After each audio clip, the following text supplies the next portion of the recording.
बिस्मिल्लाहिर्रहमानिर्रहीम। ज़रा हमारी लिमिटेड सी पार्टिसिपेशन है, बट आई स्टिल वेलकम जिन्होंने भी हमें ज्वाइन कर लिए। Thank you very much. My name is doctor Asad Zaheer. I was registrar at university of health sciences. मैं वहाँ पे यूनिवर्सिटी को ज्वाइन किया था 2002 में, फिर वहीं से रिटायर हुआ एज अ रजिस्ट्रार 2022 में। और after retirement I am working in private sector. मेरे जो एरियाज ऑफ इंटरेस्ट हैं उसमें हेल्थ मैनेजमेंट है और वन हेल्थ है। अ, उसमें आप लोगों के साथ इंटरेक्शन हुआ था लास्ट टाइम, वो पब्लिक ये प्रोक्योरमेंट रूल्स के ऊपर था और उसके ऊपर बड़ी अच्छी डिस्कशन हुई। सो लेकिन इससे पहले कि मैं आगे चलूं, मेरी रिक्वेस्ट होगी जो हैं लोग वो अपना इंट्रोडक्शन करवाएं। I will be grateful.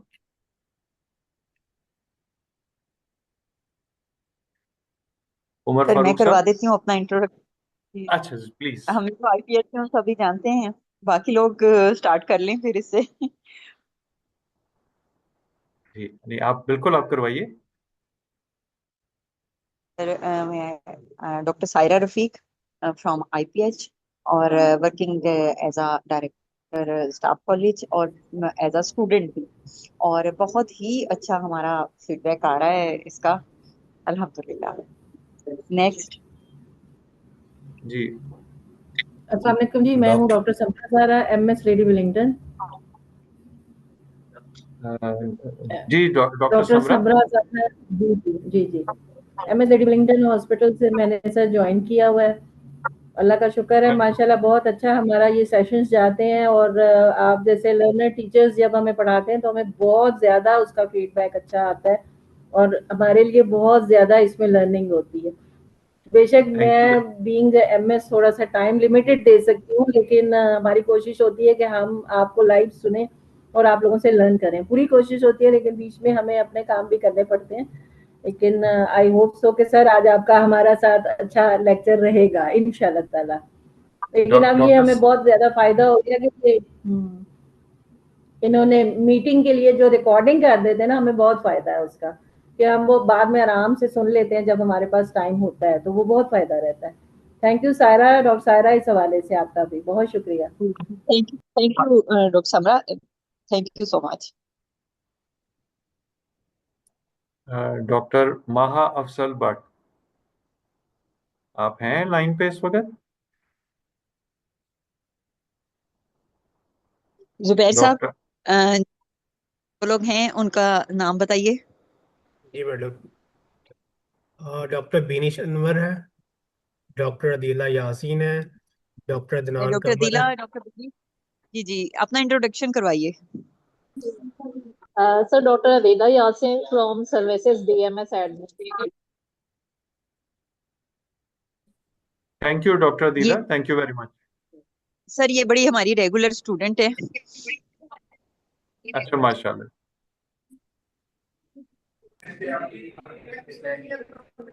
Dr. Beanie Chandler from Services Hospital, Lahore. Thank you very much doctor साहबा। अस्सलाम वालेकुम sir. Doctor Kamal from Gangaram hospital, working in emergency department. Welcome doctor साहब। अस्सलाम वालेकुम सर सर। अस्सलाम वालेकुम। Doctor Ahmad Ammar Asif, MSTH hospital Muridke. Very warm sir welcome to अस्सलाम यू वालेकुम। MS. Sir doctor Mehreen from Services Hospital, DMS medical examination department. Thank you very much जी। जो एमएस साहब है टीएचक्यू मुरीद के प्लीज आप मेरा कह लीजिए कि मेरा आपसे बहुत ज्यादा इंशाल्लाह इसमें इंटरेक्शन होगा, क्योंकि आई बिलीव कि you will be a very good resource for our learning. Thank you very sir much for sir joining. Sir thank you.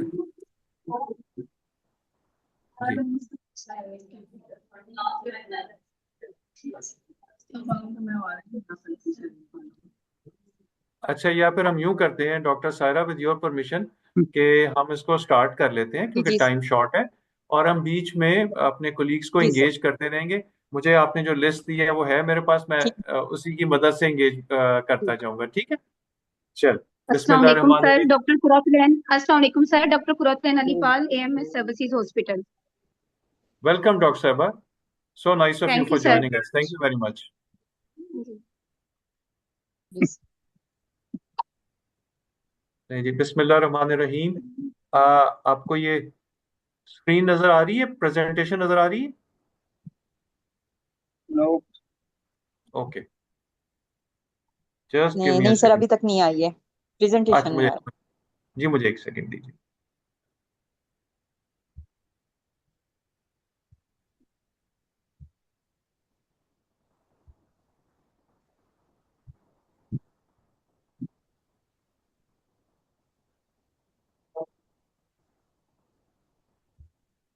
अब बताइए, अब आ रही? जी सर, आ गई। जी। अच्छा, चलिए।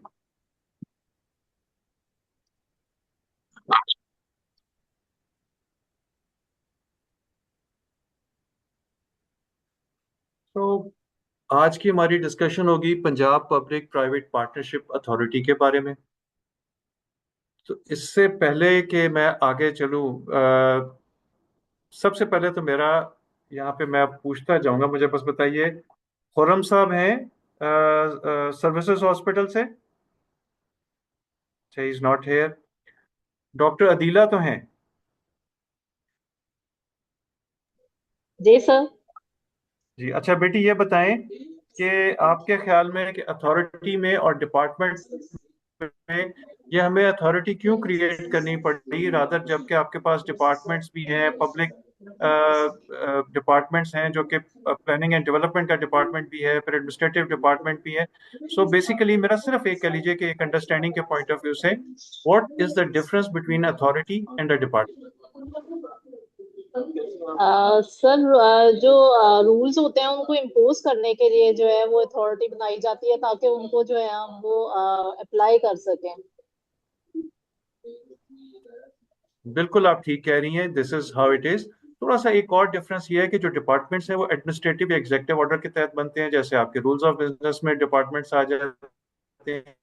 अथॉरिटीज जो हैं ये लेजिस्लेशन के थ्रू बनती हैं, और इनका ऑब्जेक्टिव प्रिसाइजली वही है जो आप कह रही हैं, जी सर।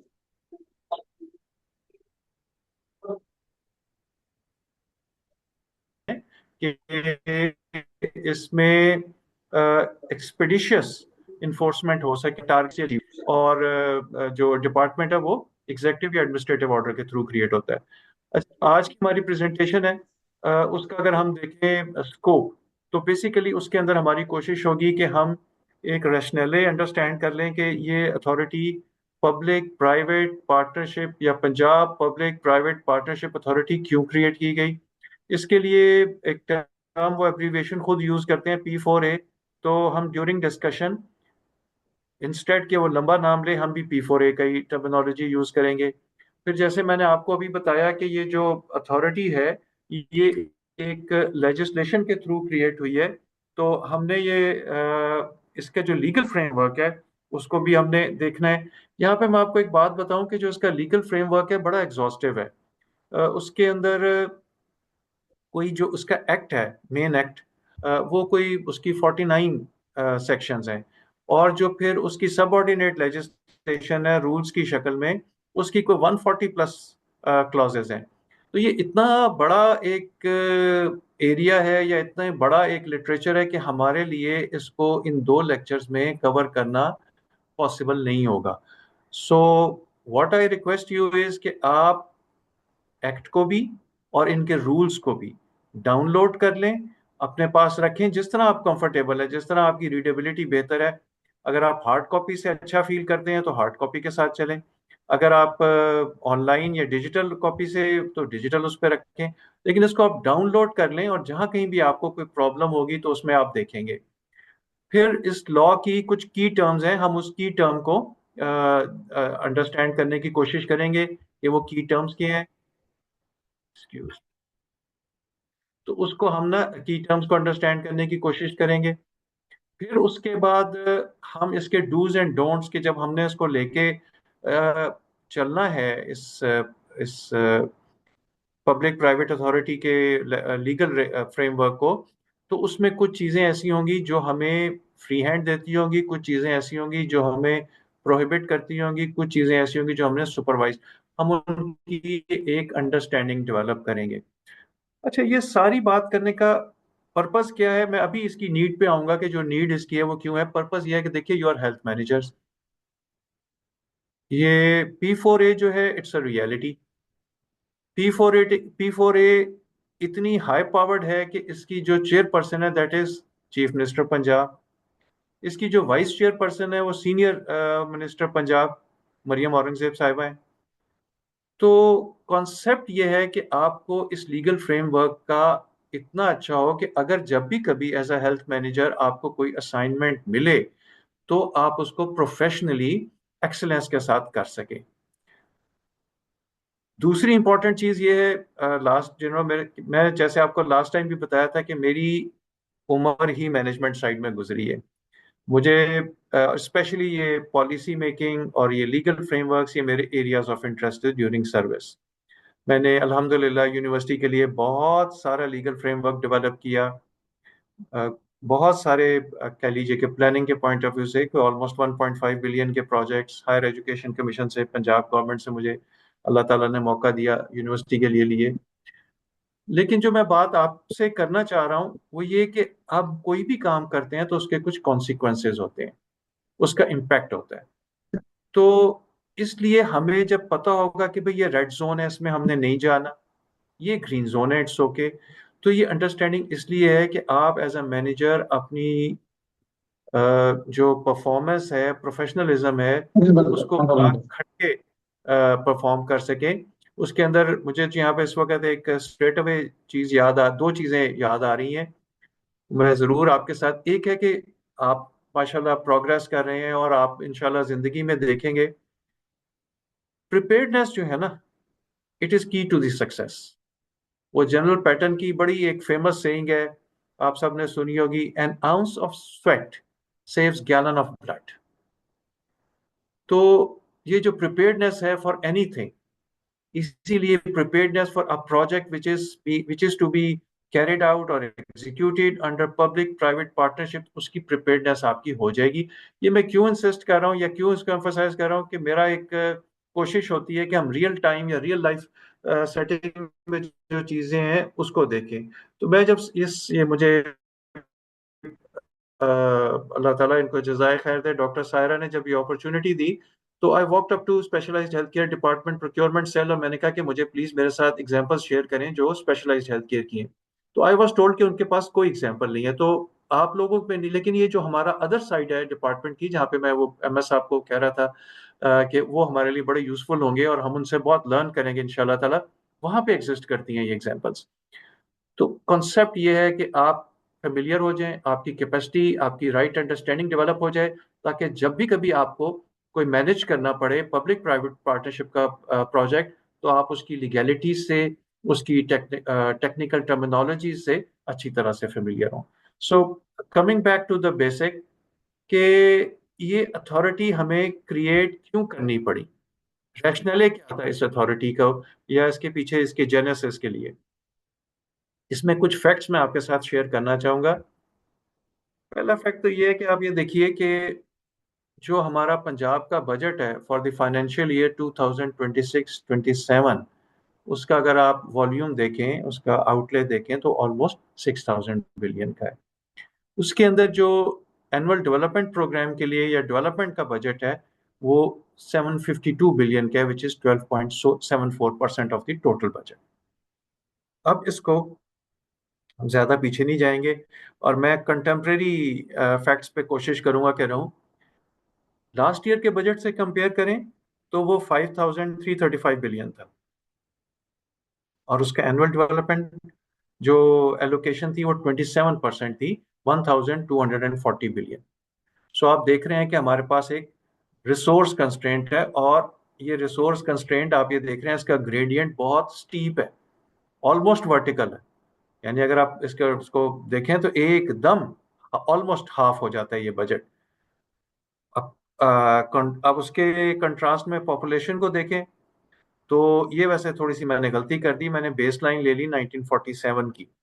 30 मिलियन पॉपुलेशन थी पूरे वेस्ट पाकिस्तान की उस वक्त, और आज उसी पाकिस्तान, उसी एरिया, उसी ज्योग्राफी की पॉपुलेशन है 259 मिलियन।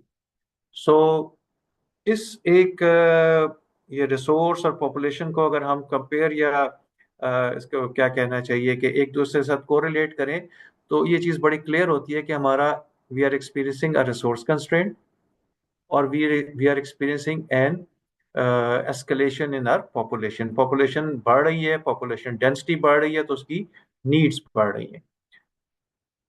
अब गवर्नमेंट के रिसोर्सेज स्क्वीज हो रहे हैं, व्हाट इज द सोल्यूशन? क्या कोई अल्टरनेट सोल्यूशन है? वो अल्टरनेट सोल्यूशन अगर हम देखते हैं तो जरा इस स्लाइड से देखिए, ये मैंने यूनिवर्सिटी ऑफ हेल्थ साइंसेज से ही लेटेस्ट उनसे फिगर्स दी हैं।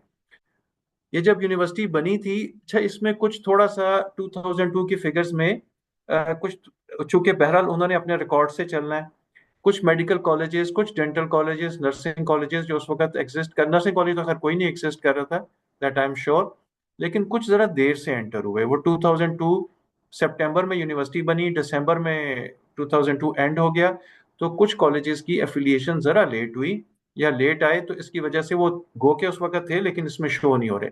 लेकिन जो असल चीज मैं आपको बताना चाह रहा हूँ, वो अगर आप ये देखें मेडिकल, मैंने इसमें पब्लिक और प्राइवेट का कंट्रास्ट आपको शो किया है। सबसे पहले हम मेडिकल कॉलेज का कॉलम ले लेते हैं।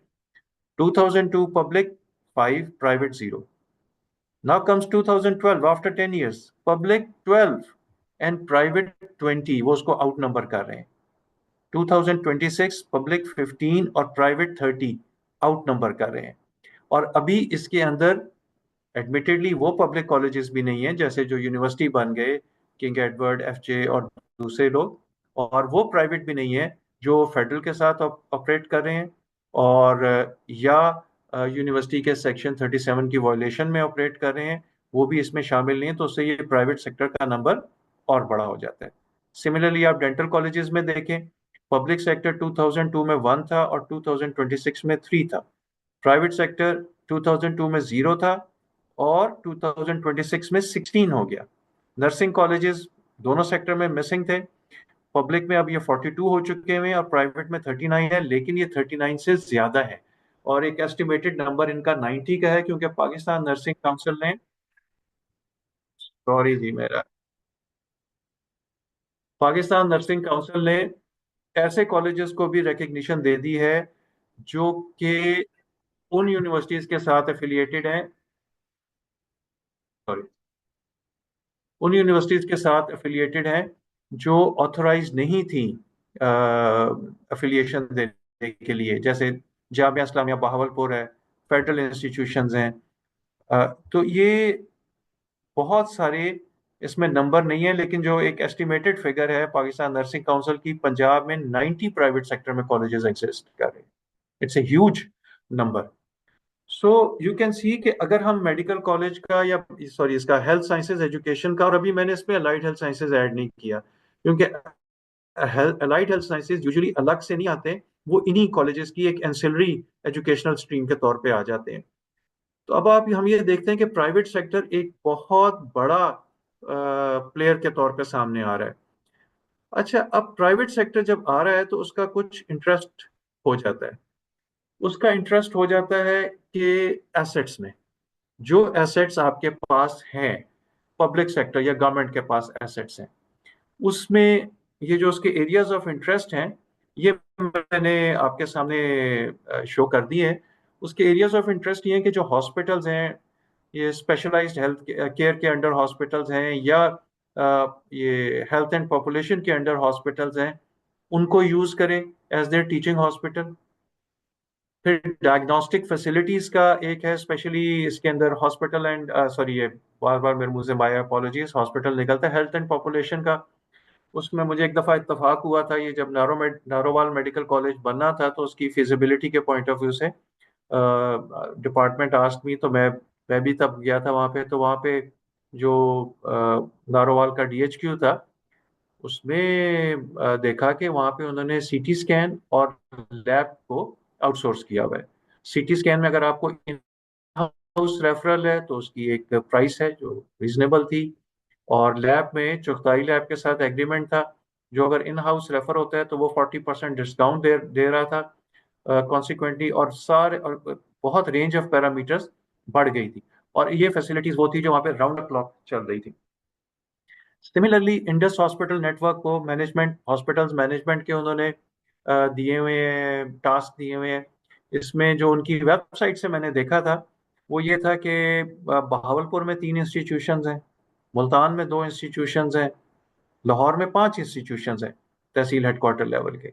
तो वो हॉस्पिटल्स को मैनेज कर रहे हैं। फिर एक उनका प्रोजेक्ट अभी अंडरवे है जिसमें वो टर्शरी केयर का भी हॉस्पिटल बना रहे हैं। ये सारी चीजें। अच्छा, यहाँ पे अब मेरा आपसे रिक्वेस्ट होगी, मैं आप लोगों के कमेंट्स लेना चाहूंगा कि आपका क्या ख्याल है इस is it a win win situation. ये मैं आपको थोड़ा सा प्लीज वाजे कर दूं कि देखिए, कोई भी चीज होती है ना, उसके प्रोस भी होते हैं, कॉन्स भी होते हैं, और हमें इसको एकेडमिकली और प्रोफेशनली इन चीज़ों को डिस्कस करना है। यहाँ पे मेरा ज़रा पार्टिसिपेंट्स की इन्वॉल्वमेंट मैं रिक्वेस्ट करूंगा कि आपका ओपिनियन क्या है एज अ फिलॉसफी ये पब्लिक प्राइवेट सेक्टर पार्टनरशिप के बारे में। मैंने अभी मैं इसमें देख लेता हूँ जी। Doctor Khalid Hussain, services.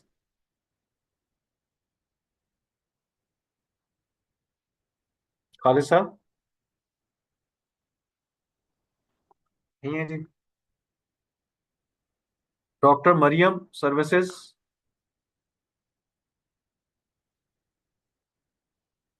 Doctor Binish.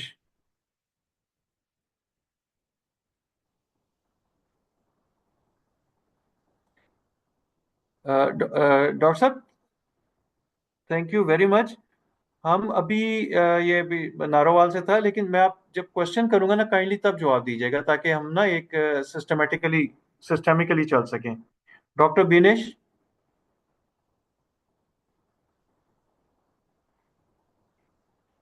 Doctor Qamar.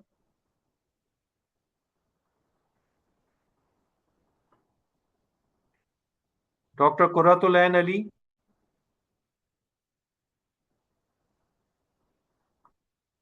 Doctor Mohsin Ijaz.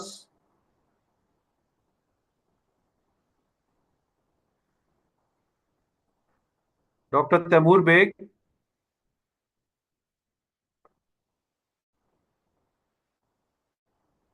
Doctor Zain Manzoor.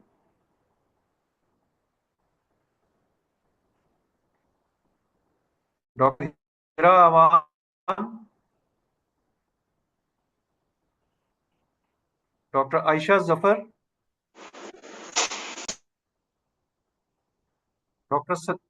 Doctor Salman Arif. Doctor Fatima Alauddin. जी सर, अस्सलाम वालेकुम। वालेकुम सलाम। जी बेटी, आपका क्या जी ओपिनियन है पब्लिक प्राइवेट पार्टनरशिप के बारे में? प्रॉस एंड कॉन्स सर, दोनों बताइए।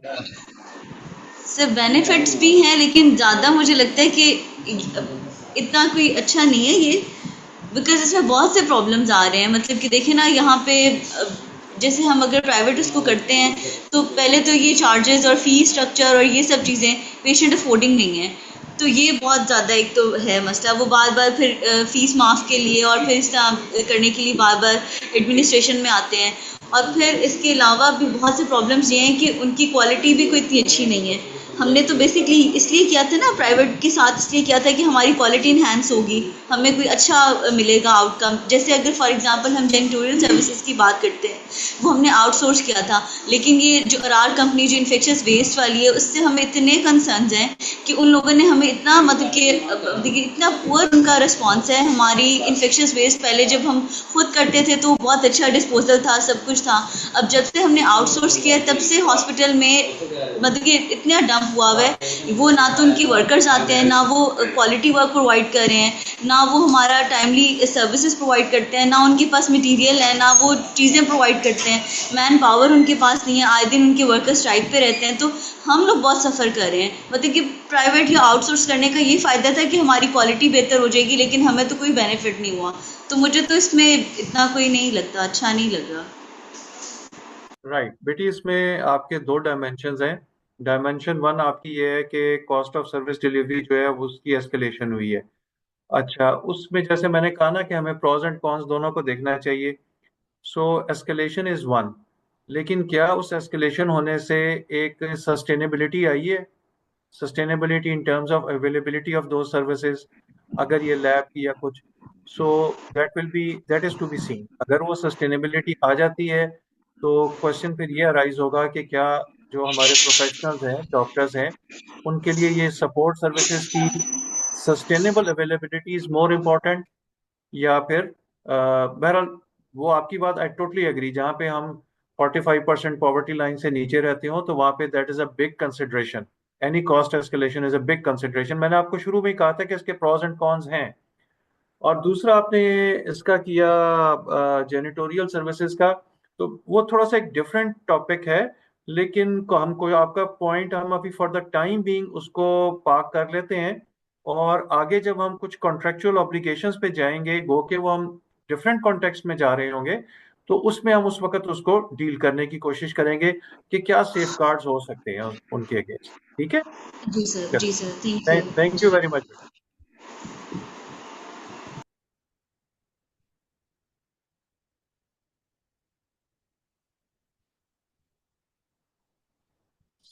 So coming back to the presentation part, sorry.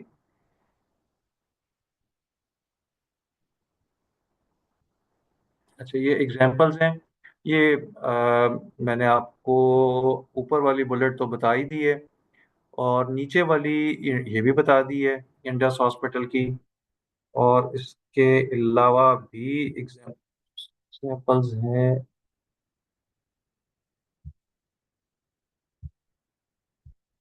ये अच्छा, उसके बाद ये कुछ और एग्जांपल्स हैं कि ये Punjab health initiative management company के कुछ वो बता रहे हैं। अच्छा, यहाँ पे एक टर्म यूज हो रही है, green field. So green field होता है कि जब कोई नया इंफ्रास्ट्रक्चर क्रिएट हो। ब्राउन फील्ड होता है जब एग्जिस्टिंग इंफ्रास्ट्रक्चर को आप रिवैम्प करते हैं। सो इसका हम वो बता रहे हैं। और थोड़ा सा उन्होंने बताया कि इसमें कंसेशन पीरियड में आप उसको बेनिफिट्स, जो प्राइवेट पार्टनर है, अगली जो टर्मिनोलॉजीज हमारी कुछ आएंगी उसमें प्राइवेट पार्टनर और इम्प्लीमेंटिंग एजेंसी है, वो भी हम आगे देखते हैं। इसी तरह फिर Punjab health facilities management company है, जिसने management of basic health units और रूरल हेल्थ सेंटर्स उनको आउटसोर्स किया है। अब उनकी परफॉर्मेंस को हम इसको डिस्कस करेंगे। अच्छा, आज मेरी डॉक्टर सायरा के साथ, चूंकि आज फ्राइडे है, फ्राइडे प्रेयर्स है, so we have decided to squeeze our larger discussion की है। सो पर्सनली आप लोगों के जो एक्सपीरियंसेस हैं दे आर वैल्यूएबल, और उसको हम ये जो हमारे पास अवेलेबल इंफॉर्मेशन है उसकी मदद से उसके लिए will try to find any way. So work पे, अच्छा, रेगुलेटरी फ्रेमवर्क में जैसे सब है एक्ट की है, ये तो इसको बता, तो सबसे पहले ये 2010 में एक एक्ट क्रिएट हुआ। उस वक्त इसका नाम था,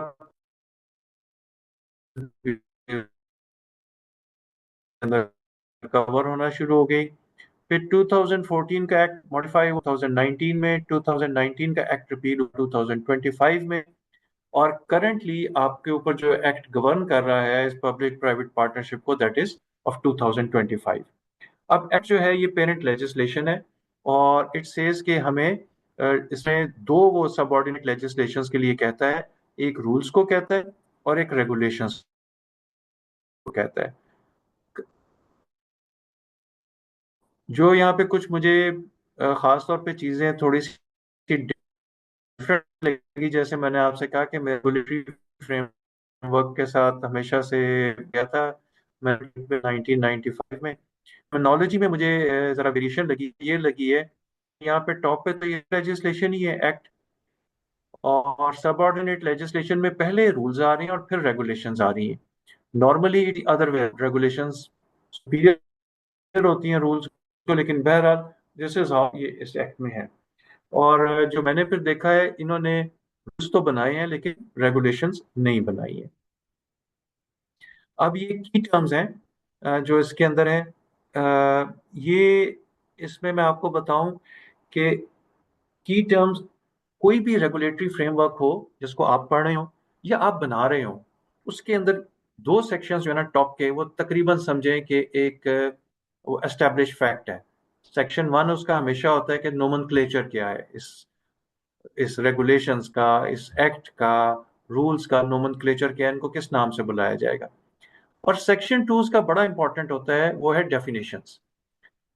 अपनी प्रोफेशनल लाइफ में आपको जब भी कभी ऐसी असाइनमेंट मिले जिसमें आपने कोई रेगुलेशंस बनानी है, रूल्स बनाने हैं, तो मेरी आपको एक एडवाइस ये है कि ऑलवेज डेफिनेशन का सेक्शन बनाएं, लेकिन उसको सबसे एंड में लिखें। जब आप सारा अपना जो भी रेगुलेटरी फ्रेमवर्क बना रहे हैं, रेगुलेशंस बना रहे हैं, रूल्स बना रहे हैं, तो डेफिनेट, और उसमें जब आप बनाते जाएंगे तो जहां पे आपको लगे ना कि इस चीज की कोई क्लैरिटी चाहिए, उसको अंडरलाइन कर लें या नोट कर लें, और एंड में उसको फिर डेफिनेशंस के जरिए एक्सप्लेन करें। अच्छा, इसकी इंपॉर्टेंस अगर मैं आपको एक रियल लाइफ एक्सपीरियंस आपके साथ शेयर करूं, समटाइम्स बैक, आपको 3 से होना शुरू हुए, उससे पहले हुए, कोर्ट ने उसको कर दिया, लेकिन 2023 अगर मैं करेक्टली रिकॉल कर रहा हूँ, होना शुरू हो गए। मैं उस वक्त रिटायर हो चुका हुआ था, लेकिन फिर कोर्ट में केस हो गया। तो जो पंजाब गवर्नमेंट का डिसीजन था कि प्राइवेट सेक्टर के एडमिशन्स भी किए जाएं, वो उन्होंने चैलेंज कर दिए, और उसमें उन्होंने रिलायंस रखी कि एक्ट की प्रोविजन ये कहती है कि आप किसी भी स्टेज के प्राइवेट सेक्टर अपने एडमिशन्स कर सकते हैं। अब हम जब असिस्ट करवाने गए गवर्नमेंट को, एडवोकेट जनरल को, तो उस वक्त हरिडली मैं देख रहा था, और जैसे मैंने आपसे कहा कि ये डेफिनेशंस आर वेरी इंपॉर्टेंट, तो उसमें एडमिटिंग यूनिवर्सिटी की डेफिनेशन में बड़ा क्लियरली लिखा हुआ था कि एडमिटिंग यूनिवर्सिटी कौन सी होगी। नंबर 1, जिसको गवर्नमेंट नॉमिनेट करेगी। नंबर 2, ये वो एडमिटिंग यूनिवर्सिटी होगी कि जिसको जो पब्लिक और प्राइवेट दोनों इंस्टीट्यूशंस के अंदर एडमिशंस करेगी। सो इसलिए ये डेफिनेशंस आर वेरी इंपॉर्टेंट। कहीं भी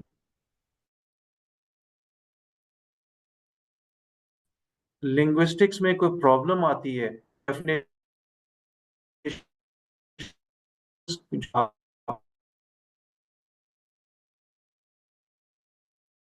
है कि आप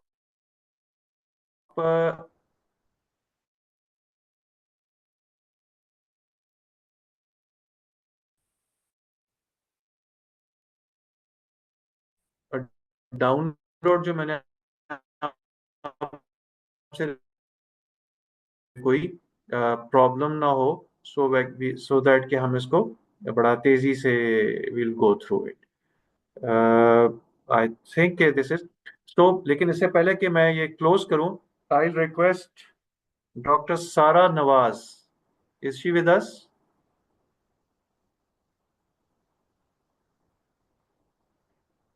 doctor Qurratul Ain, services hospital, is she with us?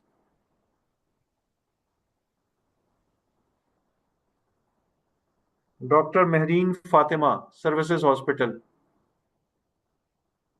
Is she with us? Doctor Tahir Jamal, services hospital, doctor Adil, services hospital. जी सर, मैं हूँ। डॉक्टर आदिल अस्सलाम हैं? वालेकुम। ओ वालेकुम जी अस्सलाम sir. Doctor Adil, welcome welcome, I am so happy to see that you are here. Sir thank you, sir thank you. बस मेरी आपसे ये रिक्वेस्ट है कि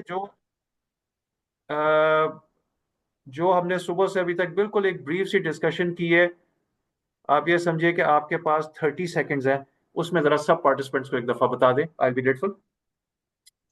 सर ये पब्लिक प्राइवेट पार्टनरशिप 2010 में शुरू हुआ विद रेगुलेशंस, एंड 2014 में इसका ये एक्ट इन्होंने बनाया क्योंकि लिटिगेशन में बहुत लोग जा रहे थे और गवर्नमेंट के प्रॉब्लम हो रहे थे। अब ये पब्लिक प्राइवेट पार्टनरशिप एक प्रॉपर एक्ट के थ्रू होता है ताकि लिटिगेशन में लोग ज्यादा ना जा सकें और इनकी चीजों को प्रॉपर रेगुलराइज हो जाएं।